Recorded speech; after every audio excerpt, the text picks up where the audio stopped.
नमस्कार दोस्तों, आप सभी का स्वागत है हमारे YouTube चैनल पर। तो दोस्तों, रामायण के कुछ कथाओं के अनुसार मंदोदरी के पिता मायासुर ने मंदोदरी का विवाह रावण से नहीं बल्कि बाली से करवाया था। जब मंदोदरी का विवाह किष्किंधा के राजा महात्मा बाली से हो गया तो फिर वह लंका के राजा रावण की पत्नी कैसे बनी और रावण ने आखिर क्यों किया बाली की पत्नी का जबरदस्ती समागम, तो आइए जानते हैं।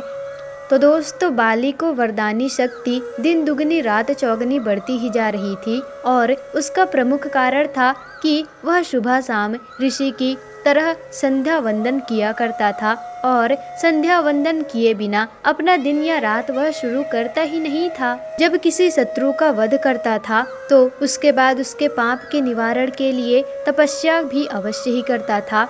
और एक बार की बात है, जब महाराज बाली तपस्या कर रहे थे, उधर ब्रह्मा और विष्णु जी के वरदान पाने के बाद रावण तीनों लोकों में युद्ध करके छल बल से किसी न किसी प्रकार से किसी न किसी को हराता हुआ पूरे पाताल आकाश और अंतरिक्ष को जीत चुका था।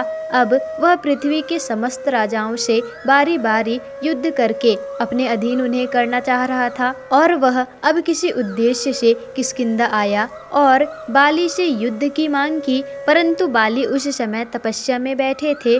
अब रावण बार बार उनके ध्यान को भंग करने की कोशिश कर रहा था, जिससे क्रोधित होकर बाली ने रावण को पकड़कर अपने बगल में दबाकर 6 महीने तक तपस्या करी। तब रावण कुछ नहीं कर पाया और चुपचाप दबा रहा। 6 महीने के बाद तपस्या खत्म करके बाली ने रावण से पूछ लिया कि अब बताओ, युद्ध मांग रहे थे ना, तो चलो मैदान में। परंतु रावण ने तुरंत ही हार मान ली और परंतु मन में उसके दुश्मनी की गांठ उसने बांध ली थी और मौके की तलाश में वह रहने लगा। अगले वर्ष फिर बाली पहले की भांति अपने प्रिय भ्राता सुग्रीव को कार्यवाहक राजा बना करके तपस्या करने लगा। सुग्रीव भी ज्यादातर समय भाई के आसपास ही गुजारता था और अपने गुप्तचरों से सूचना पाकर रावण किष्किंधा में ऋषि के वेश में आता है और बाली की आज्ञा थी कि उसके राज्य में किसी भी ऋषि की आज्ञा को ईश्वर की आज्ञा मानकर उनकी सेवा करे। ऋषि आगमन सुन महारानी मंदोदरी अपनी देवरानी तारा के साथ ऋषियों के भोजन की सेवा के लिए खुद आ गईं। अब मौका पाकर रावण ने दोनों को पकड़ लिया और अपने विमान में डाल करके उनका हरण करके उन्हें लंका की तरफ लेकर चल दिया। मंदोदरी और तारा दोनों ही उस समय गर्भवती थी और संतान को जन्म देने वाली थी। मंदोदरी बहुत ही बुद्धिमान स्त्री थी और उसने सबसे पहले देवरानी तारा को बचाने के लिए एक युक्ति सोची और रावण से बोली, राक्षस रावण, आपकी मैंने बड़ी प्रशंसा सुनी थी कि आप बड़े बलवान हैं, वरदानी हैं। तो जब हमारे पति हमारे घर पर उपस्थित होते हैं तो आप युद्ध से जीत करके मुझे ले जाते तो यह वीरता होती, परंतु ये तो चोरी छुपी और कायरता है। तब रावण बोला कि आपकी सुंदरता मैंने दैत्यों के मुंह से सुनी थी और देखने की आकांक्षा हुई, तो आज देखा तो रोक नहीं पाया खुद को। और अब बाली को वरदान है कि उसके सामने कोई भी जीत नहीं सकता, इसलिए छल करना पड़ा और छल और बल भी युद्ध नीति का ही शस्त्र है।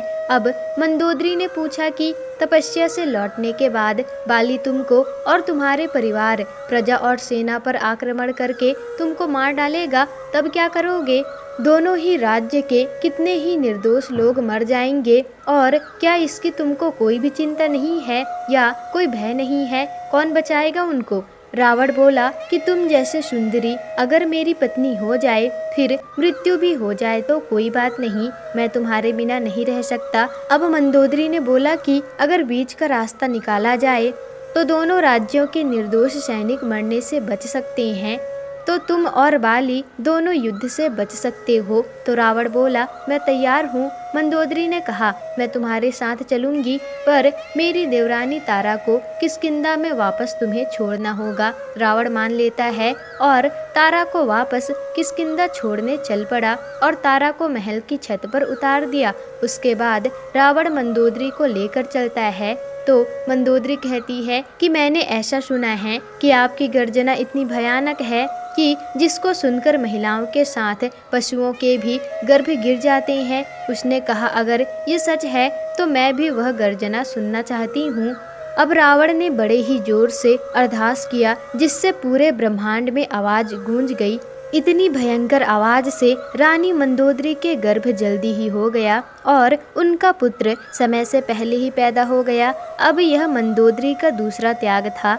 मंदोदरी ने बाली पुत्र की रक्षा करने का बुद्धिमानी पूर्ण फैसला किया। मंदोदरी पूर्ण रूप से प्रार्थना करती है और इस बच्चे को तारा के पास छोड़ देती है ताकि उसका पालन पोषण अच्छे से हो सके। तब रावण पुनः विमान वापस किया और मंदोदरी को महल की छत पर उतार करके तारा को बच्चे को सौंपने की छूट दी। और अब मंदोदरी अपना बालक तारा को देकर बोली कि आज मैं अपना बेटा आपको दान कर रही हूँ। आज से तुम ही इसकी माता हो। अब पुत्र माता के शरीर का अंग होता है, इसलिए इसका नाम अंगद है। अब मुझे अपने राज्य, उनको और उनके पुत्र को बचाने के लिए रावण के साथ जाना होगा। और वह रावण के साथ लंका चली गई।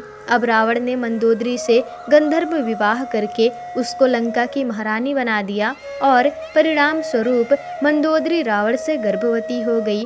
अब पूरे 1 साल की तपस्या का व्रत लिए महाराज बाली की तपस्या जब खत्म हो गई और सुग्रीव की सेवा भाव से वह अत्यंत ही खुश हुआ और भाई को गले से लगाया और प्रसन्न होकर अपने राज्य को लौटा।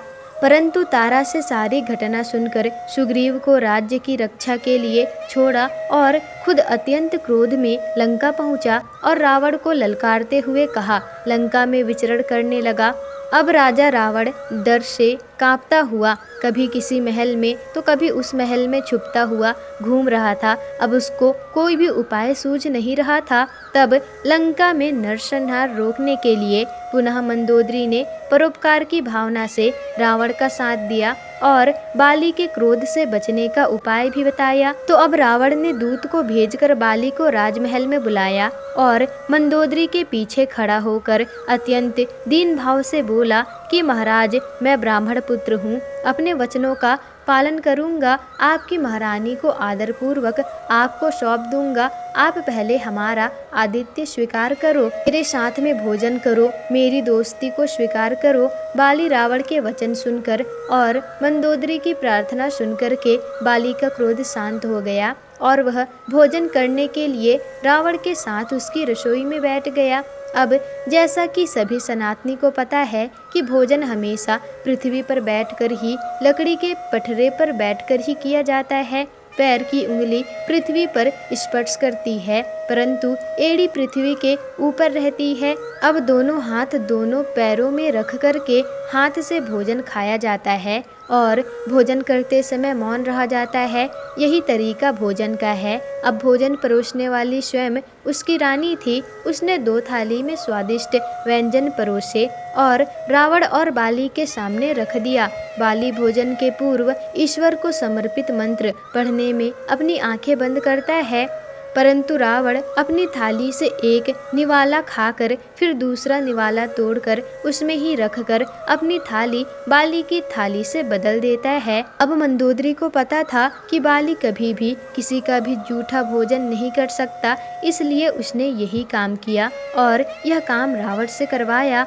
अब बाली ने ऐसा करते देखकर वह अत्यंत ही क्रोध के साथ तेज गर्जना, जिसको सुनकर के लंका में मंदोदरी सहित 72,000 राक्षसियों के गर्भ एक साथ गिर गए और पूरी लंका में चारों तरफ हाहाकार मच गया। अब रावण अपनी मृत्यु पक्की समझकर पुनः मंदोदरी के पीछे जाकर छुप गया और अब गर्भस्राव के दर्द के समेटे में हुए पुनः मंदोदरी हाथ जोड़कर बाली से बोलती है कि हे महात्मा, हे वैष्णव, बलवानों के महाराज बाली, आपके सामने यह रावण एक तुच्छ प्राणी है। यह ऋषि विश्रवा का पुत्र है और आप तो ऋषियों के रक्षक हैं, फिर ऋषि के पुत्र का वध कैसे कर सकते हैं? इसके अपराध को क्षमा कर दो। वैसे भी मैं जैसे महात्मा की पत्नी बनने के लायक नहीं रही। जब आप इसके एक बार चखे हुए भोजन को नहीं खा सकते तो तो यह मेरे साथ समागम कर चुका है और यह रक्तस्राव जो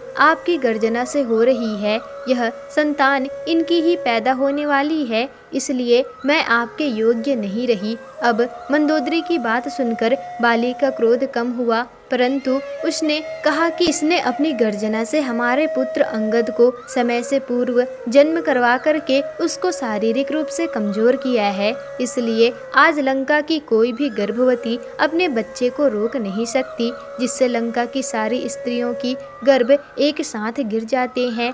और इसी तरह बाली ने मंदोदरी की सलाह पर एक बार पुनः रावण को माफ कर दिया और उसे जीवन दान दिया। बदले में रावण को कुछ भी हो जाए, कभी किष्किंधा की तरफ वह ना देखने और कोई भी धोखा ना करने की सौगंध देकर संधि किया। और अब मंदोदरी और रावण का पहला पुत्र नरातक, जो साधवासी माह में ज्येष्ठा के मूल नक्षत्र में पैदा हुआ, अर्थात गर्भ के 7वें महीने में, जो अशुभ माना गया है।